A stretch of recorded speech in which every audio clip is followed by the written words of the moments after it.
enterándonos de toda la información que tengamos del paciente y de su familia, ¿no? Sus antecedentes personales, sus antecedentes familiares. Luego de ello, de conocer al paciente, hemos entrado ya a la parte del examen clínico.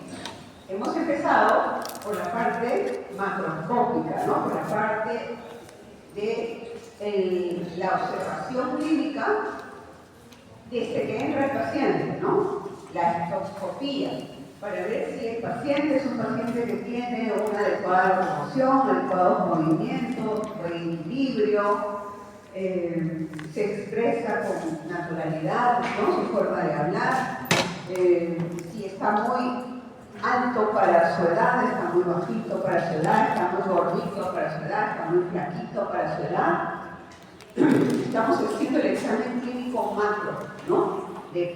Simplemente de verlo entrar a nuestro consultorio hasta que se siente a la silla. Estamos observando. También observamos piel y anexos. La piel y anexos nosotros la observamos principalmente en la cara, pero si tenemos suerte y estamos en una época del año en la que podemos ver brazos y piernas, también es necesario que nos concentremos en observar. ¿Qué vamos a observar? Cicatrices, lesiones, todo tipo de situaciones de piel y anexos. Significa, cuando hablamos de anexos, ¿de qué hablamos? Cabello, uñas, cejas, pestañas, ¿no? Que pueda darnos información relevante. Hasta ahí no hemos tocado para nada al paciente, no hemos cogido ni un cabellito del paciente. Estamos mirando, estamos observando, estamos anotando. Luego de ello sí, ya empezamos con nuestro examen regional, extraoral, y finalmente terminamos con el examen intraoral, ¿cierto? Y entramos a la parte específica. Recomendación, tratar de no mirar dientes y encías, que es lo primero que nos llaman, sino tratar de mirar mucosa, ¿no? Todos los tejidos que no sean dientes y encías primero, para poder examinar y observar si hay algo que sale de lo normal, ¿no? Y anotar. Al final, sí, nos dedicamos, sí, a la parte de dientes y encías. ¿Y qué vamos a hacer en la historia sobre dientes y encías?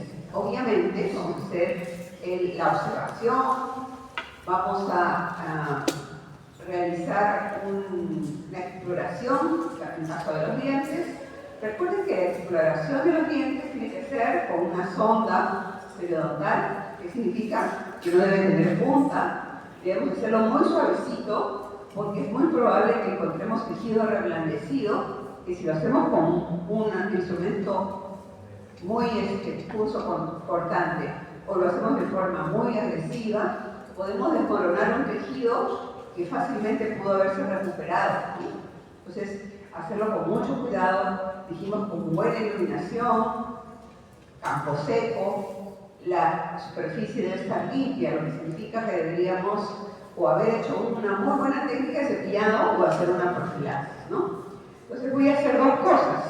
Voy a hacer el examen clínico pieza por pieza, o sea, voy a observar cada estructura de las piezas dentales y voy a anotar con mis palabras, con palabras técnicas, ¿no? Utilizando los 6 puntos que nos recomendó la doctora Rivas en la clase pasada, ¿no? Observar y anotar qué cosa es lo que yo observo en cada una de las piecitas dentales. Luego, para complementar esa observación clínica, voy a hacer el odontograma, ¿no? ¿Cuál es el odontograma? ¿Cuáles son las normas que debo seguir con el odontograma? Pues la norma técnica del 2022, ¿no es cierto? Voy a seguir al pie de la letra, lo que implica que yo tenga un odontograma de página completa. Lamentablemente la historia que nosotros tenemos es una historia antigua, es una historia de hace muchos años, muchos años, que en el afán de querer cambiar la historia clínica a una historia digital, entonces ya no nos tomamos el tiempo para renovar esa historia clínica de repente, ¿no? Sino que quisiéramos, nos gustaría, ya tener una historia digital, ¿no? Que nos permita hacer los registros y tenerlos a mano mucho más rápido. Entonces, es posible, es una explicación posible de por qué no nos hemos puesto al día en tener en la historia clínica un odontograma como debería ser, ¿no? Como la norma técnica lo dice. Luego de ello, ¿qué sigue? ¿Qué sigue, a ver, chicos? ¿Qué continúa?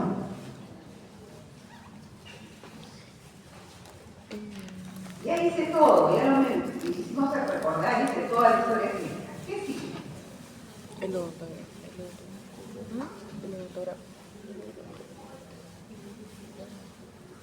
No, no sigue eso. Sigue otra cosa. Eso no. Todavía no. La descripción de cada pieza. Ah, la descripción de cada pieza. La descripción de cada pieza. Después de la descripción de cada pieza, te van a ver los nombres. Y ya conocí a mi paciente completamente. ¿Qué sigue? Correcto. Diagnóstico presuntivo. Entonces yo, con toda la información que yo tengo, ya soy capaz de deducir qué problemas tiene el paciente. Con toda la información clínica que ya he recibido, que he recolectado, yo puedo interpretar esa información y ser capaz de enunciar el diagnóstico presuntivo. ¿No es cierto? Yo puedo decir, el paciente tiene caries de infancia temprana, ¿no? ¿Por qué? Porque tiene menos de 6 años, tiene caries, ¿no? Ahora, ¿qué me falta para confirmar o para afinar mi diagnóstico? Ahora sí, me faltan exámenes complementarios. Entonces, yo tengo que ser capaz de dar un diagnóstico presuntivo y luego ser capaz de decidir qué exámenes complementarios necesito para confirmar o descartar este diagnóstico que estoy dando. Es posible que yo pueda tener un diagnóstico presuntivo o dos diagnósticos presuntivos para un solo fenómeno, ¿no? Es decir, bueno, esto puede ser un mucocele o probablemente puede ser otra cosa que desconozco, puede ser una lesión ulcerativa, ¿no? Una lesión de repente por calor o por algún químico, o ya un mucocele, ¿no? Entonces yo voy a ver qué necesito para al final decir, sí, este es un mucocele. Puedo decir también, aunque el paciente tiene superluminario, ¿no? Pero tiene un superluminario o tiene más, ¿no? Es solo lo que estoy viendo acá, estoy contando, y acá hay uno que está de más, pero podría tener más, sí, ¿no es cierto? Entonces, ¿es la única patología que puedo encontrar de desarrollo del paciente o hay más patologías de desarrollo? Entonces, voy a ir pensando qué es lo que necesito para dar un diagnóstico presuntivo, ¿cierto? Entonces, al final de realizar toda la historia clínica, el examen clínico, voy a dar mi diagnóstico presuntivo. Recuerden que estamos viendo un paciente integral. No estamos viendo un paciente de ortodoncia, un paciente de odontopediatría y un paciente de prótesis. No estamos viendo un paciente integral, es un paciente pediátrico, es un paciente niño, en el que yo voy a terminar de hacer ese examen clínico y voy a ser capaz de decir, por el perfil que estoy analizando, por el tipo facial que tiene mi paciente, por el cráneo, como decía el doctor, por el ángulo, por la observación clínica de los tejidos blandos de mi paciente, yo puedo decir que este paciente tiene una tendencia de desarrollo de clase 3, ¿no? Tiene una mordida cruzada anterior, tiene inversiones, hay pérdida prematura de piezas deciduas, ¿no? Tengo que hacer un diagnóstico presuntivo integral de todo el paciente, del individuo, ¿no es cierto? Y luego de ello, pensaré en exámenes complementarios, en exámenes auxiliares. Por ejemplo, ¿a qué edad le puedo yo enviar a tomar una radiografía panorámica? ¿A qué edad sería la adecuada para una radiografía lateral o cefalométrica?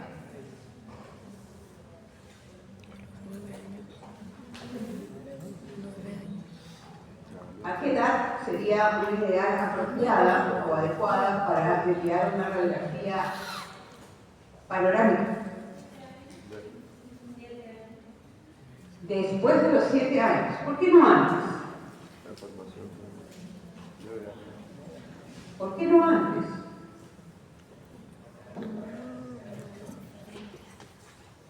Si yo le tomo una radiografía panorámica a un niño de 5 años, sí podría haber restricción vista, pero muy temprano, ¿no? Sí lo voy a ver el desarrollo de las premolares, de las segundas molares, pero intraóseas, ¿no? ¿Pero por qué? Básicamente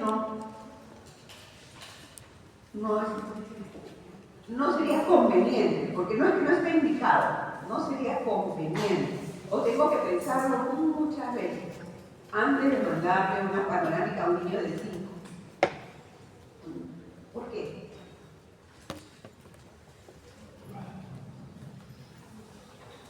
Fácil.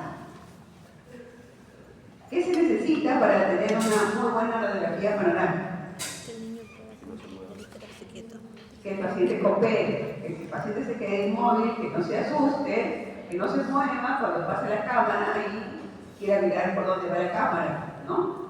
Entonces, la mayor probabilidad que un niño coopere para una radiografía panorámica adecuada probablemente sea después de los 7. Por otro lado, lo que dijo su compañero es adecuado, ¿no? Correcto. Yo, más que por no voy a observar la decisión vista, es que a esa edad yo puedo tomar decisiones clínicas que pueden favorecer a mi paciente mucho más que si yo las descubro cuando tiene 5. Es decir, si existen supranumerarios, es posible que yo pueda abordar el problema de los supranumerarios cuando tiene 7 o más.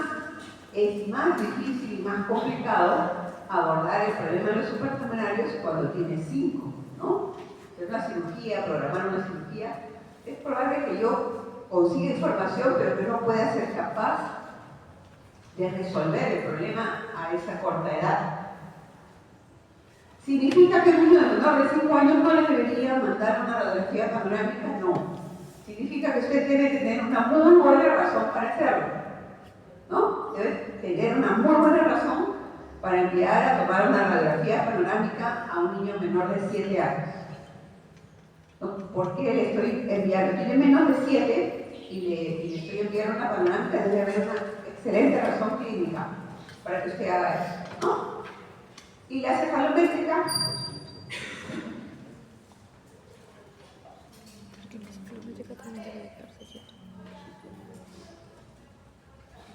¿cuál es la edad? Mínima. 9, ¿no? O después de los 8 años, ¿no? ¿Por qué? Porque ustedes ya saben, ya han recibido las clases de análisis cefalométrico. ¿Por qué tendría que ser después de los 8 años? Porque si no se establece su forma de crecimiento. Correcto. Yo voy a tener los puntos que yo estoy buscando, los puntos de osificación mucho más claros, ¿no? Porque ya hay mayor cantidad de tejido óseo que tejido cartilaginoso. Entonces voy a poder ubicar con mucha más precisión, con mucha más facilidad, los puntos de referencia. Punto número 2. ¿Por qué otra razón? Aparte de la parte ósea. Justamente hemos visto hoy día que una de las referencias, aparte de los puntos óseos, son los incisivos, ¿no?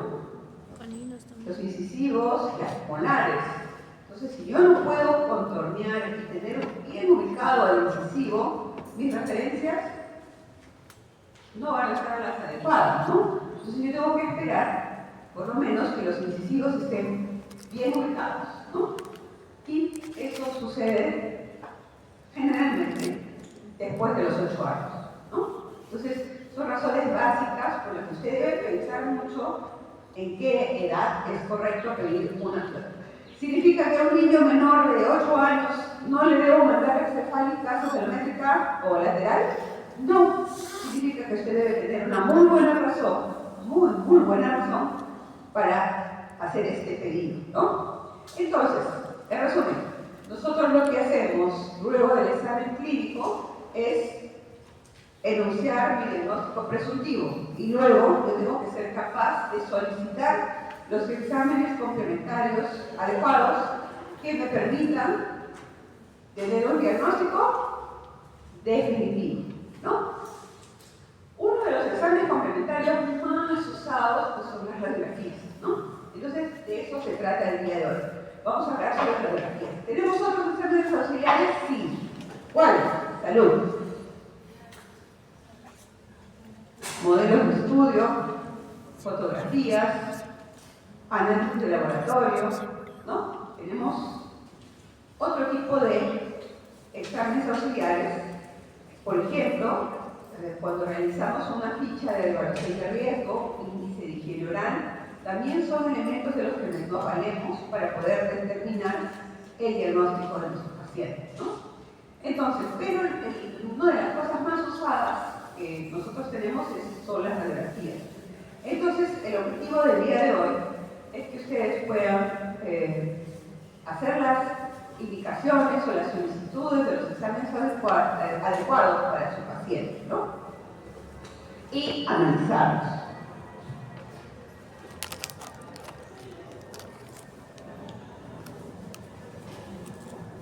Bien, empezamos. Existe mucha literatura, mucha literatura que nos ayuda a darle una importancia superior al control de la radiación que nosotros usamos justamente en la obtención de estas imágenes, ¿no? No solamente radiografías, sino estamos hablando de tomografías, e inclusive ahora la asignatura que ustedes tienen se llama imagenología, ¿no? No se llama, ha cambiado de nombre porque no solamente se refieren a las radiografías, ¿no?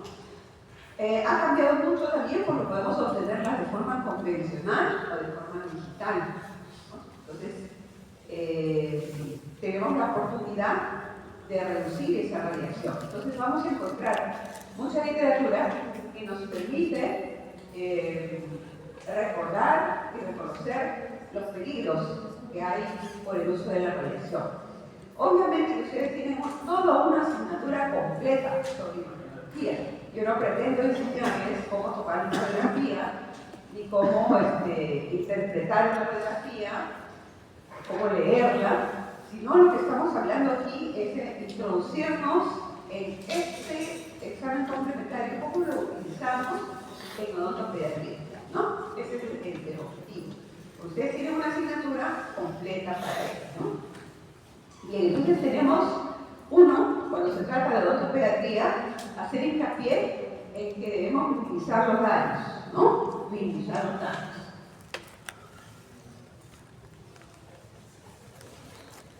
Una de las opciones que tenemos, que utilizamos también en odontopediatría, es la tomografía con BIM, ¿no? Porque reduce la cantidad de radiación de una tomografía normal, ¿no? Vamos a encontrar sobre todo las guías de Estados Unidos que son muy incisivas y persistentes en cuanto al uso racional de estos exámenes complementarios, ¿no? Entonces, va a haber mucha información sobre cómo reducir los daños colaterales de esta radiación. Al final, uno de los artículos que es una revisión sistemática que nos ayuda un poco a comprender esto, es el siguiente. Entonces le vamos a pedir a su compañera que nos dé una lectura de esto, para que... A ver, ¿puedes leer, por favor?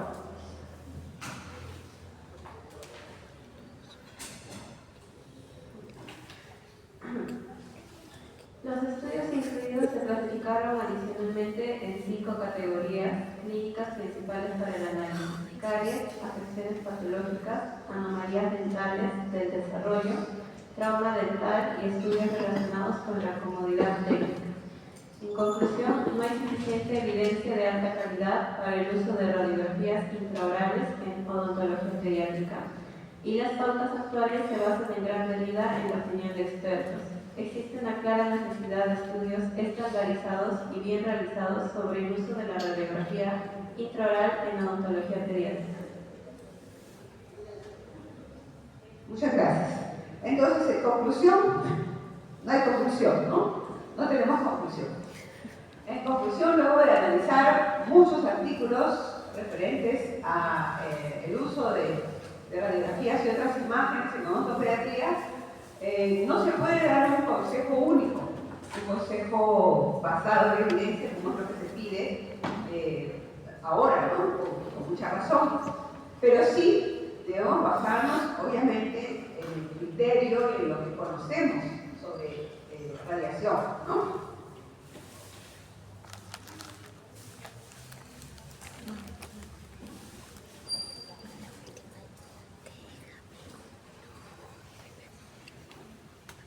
Una de las recomendaciones en imagenología muy fuertes es usar la menor cantidad de radiación que sea razonablemente posible, ¿no? Y por eso es que tratamos de acordarnos del acrónimo ALAR, ¿no?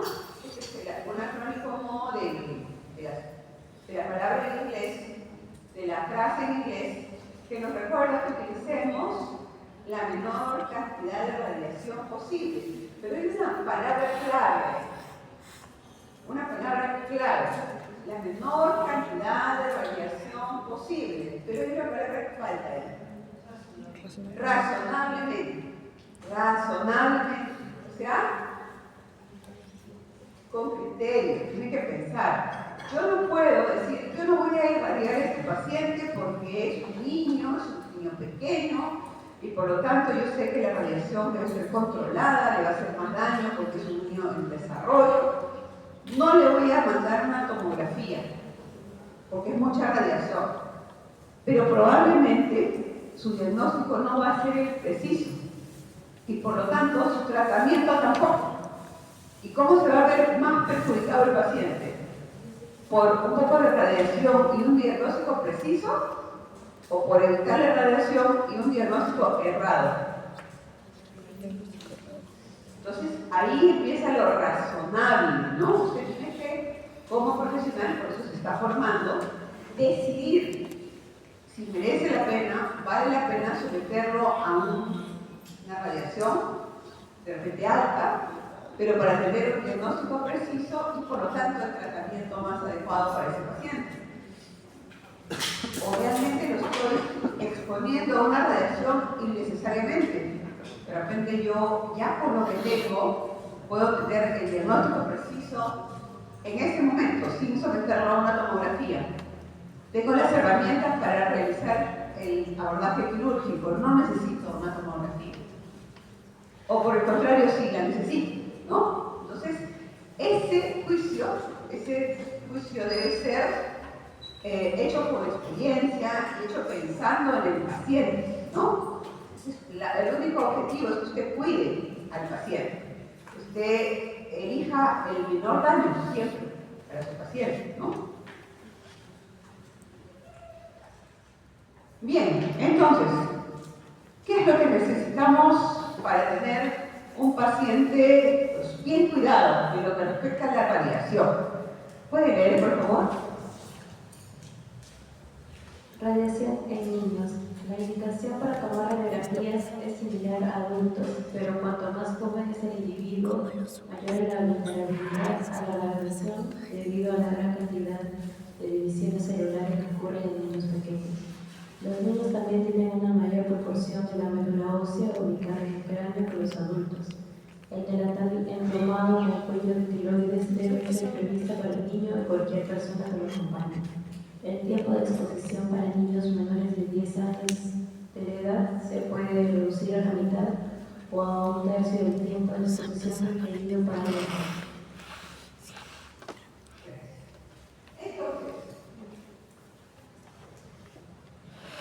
el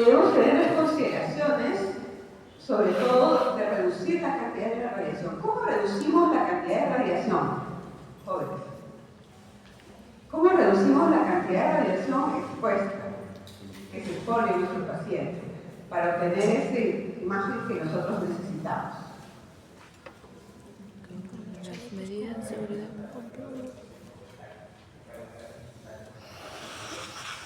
Correcto. Uno de ellos es elegir de repente imágenes digitales, ¿no? La radiovisiografía, a tomas radiográficas convencionales, ¿no? Porque los sensores digitales requieren menos radiación. Sería una opción. ¿Qué otra cosa, qué otra medida podemos tomar? Cuando lo tenemos disponible, obviamente, ¿no? Si tenemos disponible una posibilidad de hacerlo de forma digital, vamos a tener la opción de reducir la radiación. ¿Qué otra forma?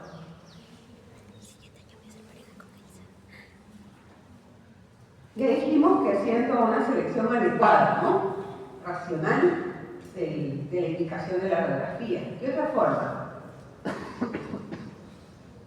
De la que quiero que sean muy conscientes. Muy conscientes. Lamentablemente no van a tener unas conversaciones como esta en los siguientes años, ¿no? Van a tener odontopediatría, teorías, y de ahí cuando estén en SINA 1, SINA 2, SINA 3, SINA 4, no va a haber conversaciones de este tipo. Entonces van a estar por su cuenta, chicos, van a estar por su cuenta, para prepararse académicamente, ¿no? Para prepararse la parte cognitiva. Entonces, quiero que sean muy conscientes que cuando entren a la clínica, una de las mejores maneras de evitar radiar a un paciente innecesariamente es evitar el error, evitar equivocarse. Si se equivoca, ¿qué pasa? Tiene que repetir, ¿no?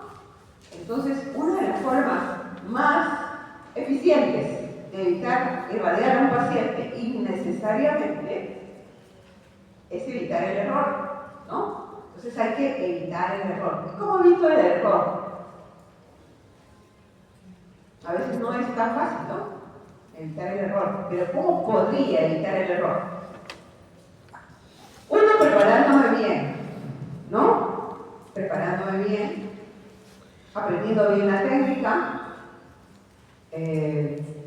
pidiendo ayuda cuando no estoy seguro de lo que estoy haciendo. ¿Qué más? Si voy a utilizar líquidos, ¿no? Voy a utilizar la técnica convencional, asegurarme que toda la cadena para obtener la imagen esté adecuada, ¿no? ¿Qué más?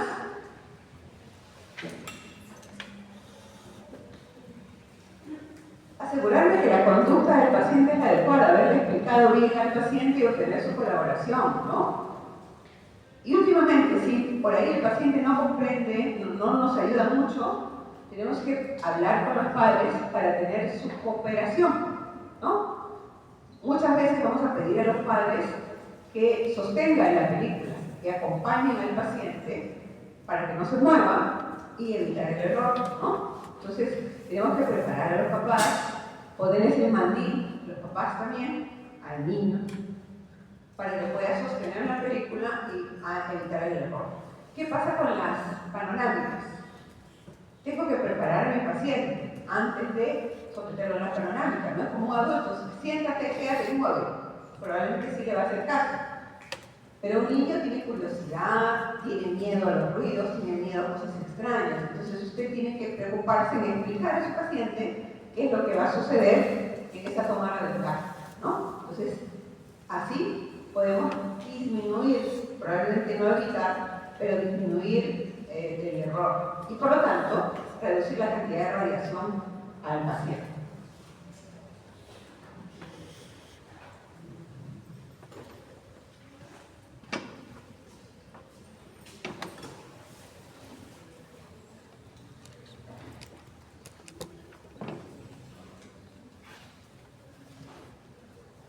Bien, otra de las formas de reducir la radiación, y esto es muy común en países en donde el sistema de salud tiene un sistema ya de hace mucho tiempo. Entonces, para evitar o mejor dicho, para acelerar los procesos y atender mayor cantidad de pacientes, muchas veces las instituciones tienen como protocolos, ¿no? El paciente antes de que entre a mi consulta o a este hospital o a esta clínica odontológica, entrando nomás el personal técnico ya le debe tomar todas las radiografías, ¿no? Serial, panorámica y cefálica, si tiene más de 9 años. Si tiene 7, le toma Bioquin y panorámica, ¿no? Si tiene menos de 7, tiene 5 años, le toma seriales, ¿no? A veces tenemos protocolos. Entonces, ni siquiera entró el profesional a observar y ya el paciente viene con todos sus análisis radiográficos, ¿no? Entonces, lo que nos recomienda es evitar este tipo de sistemas, ¿no? Evitar el tipo de sistemas que por protocolo solamente, el niño tiene menos de 7, le toca panorámica, tiene 7 mejor dicho, le toca panorámica y 2 vallas, sin siquiera examinarlo, ¿no? Entonces, hay que evitar eso, hay que tratar de evitar el que sean protocolos simplemente por la edad o por alguna razón. De eso ya hablamos, de la tomografía. COFIN se puede utilizar en niños, sí, pero de forma racional, ¿no? Y tener cuidado de cómo hacerlo, ¿no? A ver, hay una campaña también. Hay una campaña en inglés, en Inglaterra y en Estados Unidos, sobre concientizar a los médicos, a los odontólogos, ¿no? A los pediatras, de que cuando utilicen la radiación, utilicen siempre la mitad o hasta la tercera parte de un paciente adulto, ¿no? Eso es para acordarse. No, hay una ficha que dice, no todo no todas las ropas le queda todo, ¿no? O sea, no podemos ponerle a un paciente pequeño la ropa de un paciente adulto, porque no solamente se refiere al mandil o al collarín que va a usar, sino se refiere a la cantidad de radiación que le va a dar al paciente, ¿no? Entonces piense siempre, el paciente pediátrico, usted debería reducir mucho la radiación. ¿Cómo reducimos también la radiación? Cuando utilizamos equipos más modernos, ¿no? Que tienen en el incorporador digital modo infantil, ¿no? Hay equipos digitales modernos de radiografías intraorales en donde puede elegir usted la versión de control de la radiación infantil, ¿no? Bien, esa parte de la asignatura de imagenología, pero más o menos vamos a tratar de calcular, ¿no? Cuánto de radiación puede tener una imagen intraoral, ¿no? Dependiendo del equipo que esté utilizando, y cuánto podría tener, por ejemplo, una combi, ¿no? O cuánto podría tener una cefalométrica o una panorámica. Entonces, seamos conscientes de la radiación a la que estamos sometiendo al paciente. Y aquí tenemos que tener en cuenta que lo que se sugiere para reducir la radiación a un paciente es que también se le inste a los padres de familia a que tengan una historia clínica guardada, personal, de sus imágenes, en particular de los niños, ¿no? Lo ideal sería de toda la familia, pero que todos pudieran tener una carpeta virtual, una carpeta física, en la que se acumulen todas esas imágenes. De tal manera que usted si cambia, ¿no? Ya no vive en Lima, se va a vivir a Arequipa, se va a vivir a Huancayo, se va a vivir a otro lado, usted carga con toda su información y probablemente ya no le pediría una radiografía panorámica de la frente, ¿no? O de repente ayuda a tener una radiografía lateral estricta o cefálica cuando el paciente tenía 9 y ahora tiene 12 años, ¿no? Yo podría comparar ese crecimiento, si realmente se cumplen las normas del PTG, ¿no? Podría tener un análisis más rico de tener una imagen previa y una imagen específica. O probablemente ya no tenga necesidad de evitar otra radiografía si el paciente tiene la radiografía que le tomaron en otro lado. Por lo tanto, se insta a que los padres tengan esa historial. Cuando tomen usted una radiografía, debería darle un duplicado o una versión digital a los padres para que ellos pudieran atenderlo y si es que fuera necesario ir a otra consulta, no tengan que volver a tomarle la radiografía, la tomografía, etcétera, etcétera, ¿no?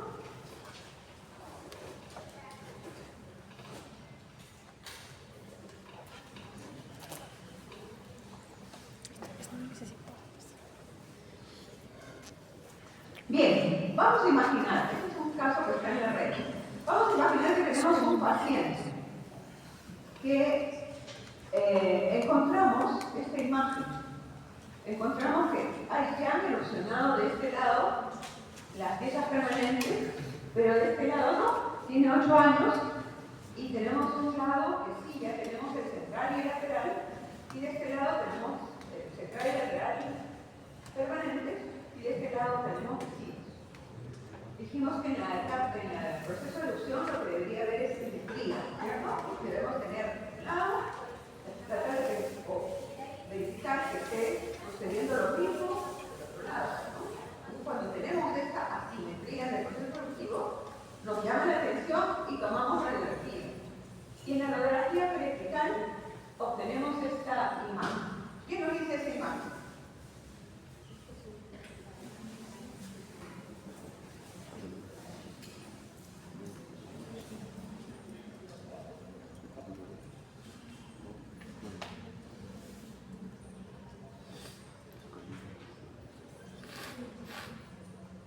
Si comparamos esta imagen radiopaca, esta imagen radiopaca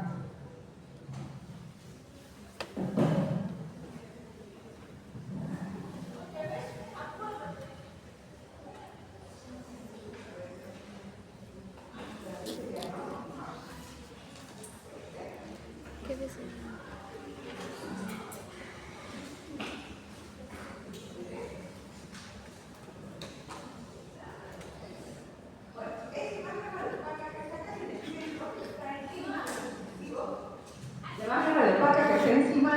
adhesivos es compatible con un incisivo central, como está al otro lado. No, ¿no es cierto? La etapa de desarrollo, ¿no? O el NOLA es mucho menor. Y por otro lado, la forma tampoco, ¿no? Entonces ya me hace sospechar de qué? De un supernumerario, ¿no? O por lo menos una forma atípica de un sistema. Entonces, ¿qué es lo que puedo yo hacer en este caso? ¿Qué sería lo siguiente que debería ordenar o debería sugerir a mi paciente que tome? ¿Qué le pediría? ¿Qué otro examen auxiliar le pediría?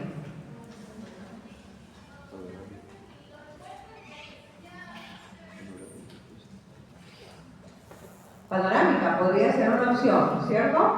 Una radiografía panorámica. Ya tiene 8 años, podría tranquilamente mandarle una radiografía panorámica. ¿Qué otra opción tendría?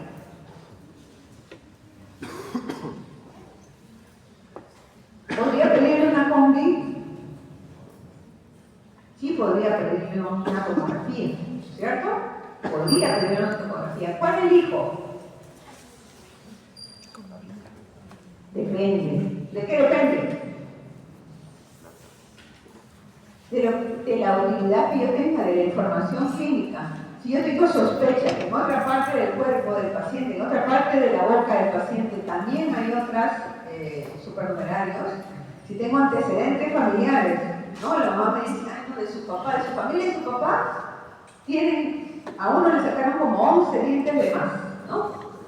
Al papá le han sacado como 3 dientes de más. Yo sé que en la familia hay antecedentes que hay supranumerarios de forma rutinaria, entonces probablemente ese paciente le sea mucho más útil y tenga menos radiación si yo le envío a tomar y está disponible, ¿no?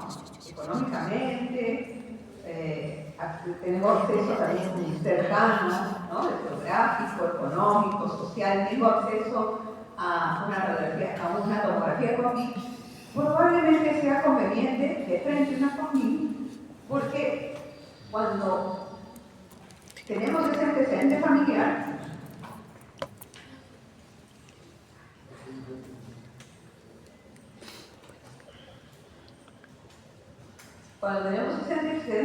podríamos encontrar otras imágenes, ¿no? Por otro lado, cuando nosotros solicitamos una CONVI, siempre vamos a tener una radiografía panorámica como parte de la CONVI, una imagen de este tipo, ¿no? Como parte del proceso de tomar esa radiografía o esta tomografía CONVI. Entonces yo voy a decidir si tomo una simple panorámica que me ayude o tomo una CONVI que de repente lo vea necesario para poder tener acceso a una planificación quirúrgica mucho más precisa.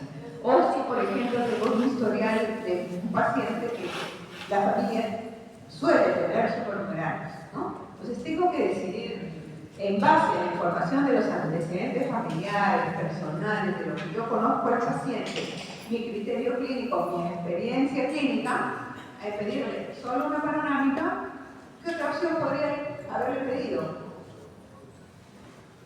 Hace muchos años, lo que probablemente un odontólogo hubiera pedido sería una oclusal, ¿no? Una radiografía oclusal para poder verificar la posición en esa toma. Y luego, una técnica de distorsión periapical para poder ubicar a este supernumerario tanto en el plano distal o mesial, ¿no? Verificar si estaba detrás de los incisivos o adelante de los incisivos, ¿no? Entonces hubiera obviado, porque no existía, la CONVI y de repente le hubiera evitado el gasto a los padres y el viaje y la búsqueda de la panorámica a los padres, ¿no? Entonces, va a depender también del acceso que nosotros tengamos a la tecnología o a los exámenes auxiliares, el hecho que nosotros podamos pedir una u otra.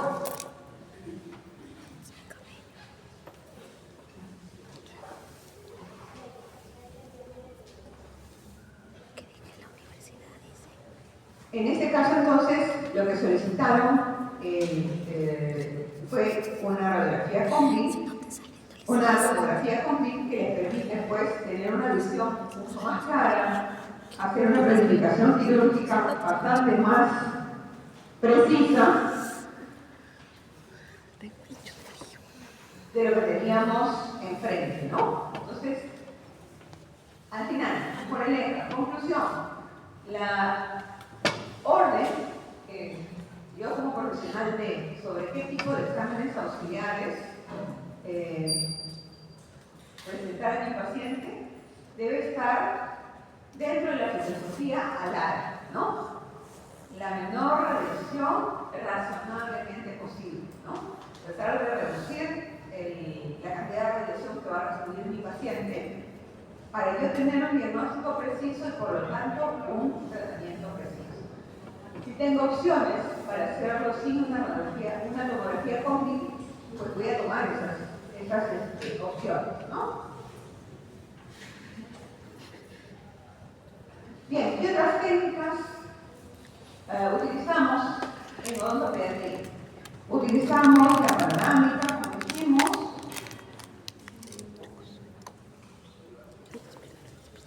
Utilizamos la técnica oclusal también. Hay algunos casos en los que necesitamos tomar esa radiografía oclusal, tanto para ubicar supernumerarios, tamaño de tumores, observación de la posición de las piezas dentales, inclusive ver la sutura palatina si hay un cierre, o si estoy haciendo yo una disyunción, ¿no? Estoy abriendo esas fases que tanto he logrado abrir.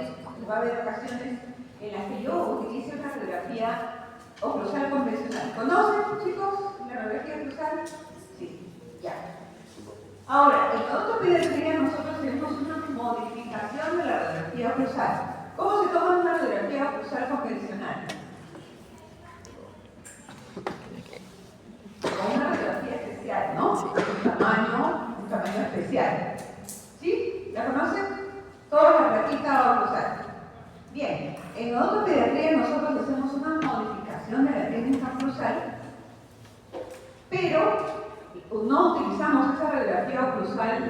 tamaño normal, convencional, específica para radiografía cruzal como esta, si no utilizamos una radiografía periapical de adulto, pero lo utilizamos con la técnica oclusal, ¿no? ¿Qué significa? Que vamos a colocar el cono más o menos a ¿cuántos grados? 65. ¿Ah? 65. 60, 65 grados en la punta de la nariz, ¿no? Y lo mismo necesito tomar en el arco inferior, ¿no? Entonces yo voy a modificar la técnica, vamos a ver más adelante, con la finalidad de tener una visión de canino a canino con una sola toma. Y me evito tomar vertical acá, vertical para allá, ¿no? Vamos a ver. Entonces, tenemos la técnica oclusal. Como ustedes ya han visto en ortodoncia, vamos a aprovechar para, de repente, una zarpal o de columna para poder evaluar el desarrollo de nuestro paciente, para hacer análisis cefalométricos. También vamos a utilizar las radiografías BIMI para poder determinar si tenemos lesiones proximales, ¿no? Eso no hay variación, excepto que la medida de la radiografía va a ser una radiografía pediátrica, ¿no?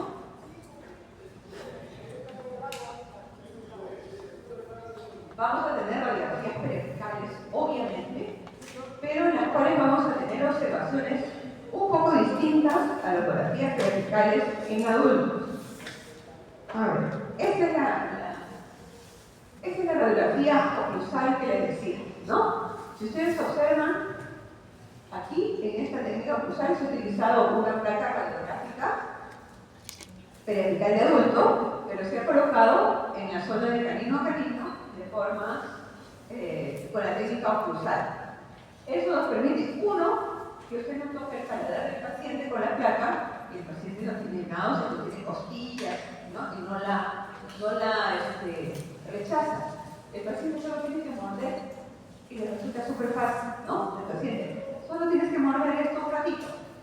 Y hacemos el ensayo y luego tomamos esta placa. Si ustedes ven, podemos tener la información bastante clara de canino a canino, tecido, e inclusive si esta plaquita hubiera entrado un poquito más, tendríamos bastante información sobre las piezas permanentes, ¿no? Obviamente, el paciente pediátrico asustado, muchas veces con esto ya nos sentimos contentos, ¿no? Pero si es que podríamos introducir un poquito más la plaquita, probablemente la información sería mayor, ¿no?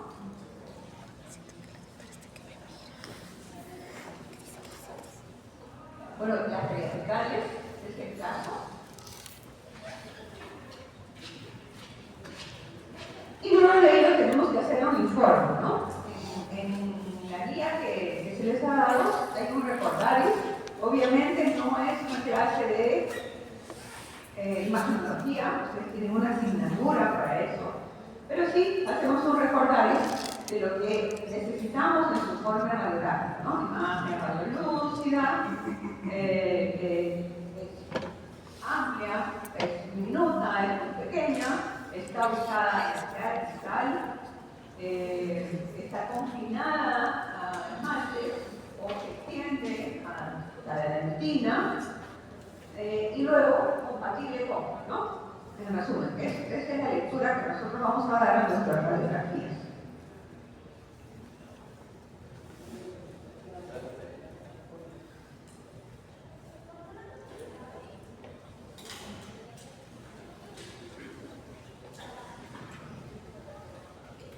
Bien, tenemos casos clínicos complejos, ¿no? Casos clínicos bastante complicados. Estos son casos de sus compañeros, no son casos expertos, casos que han trabajado y han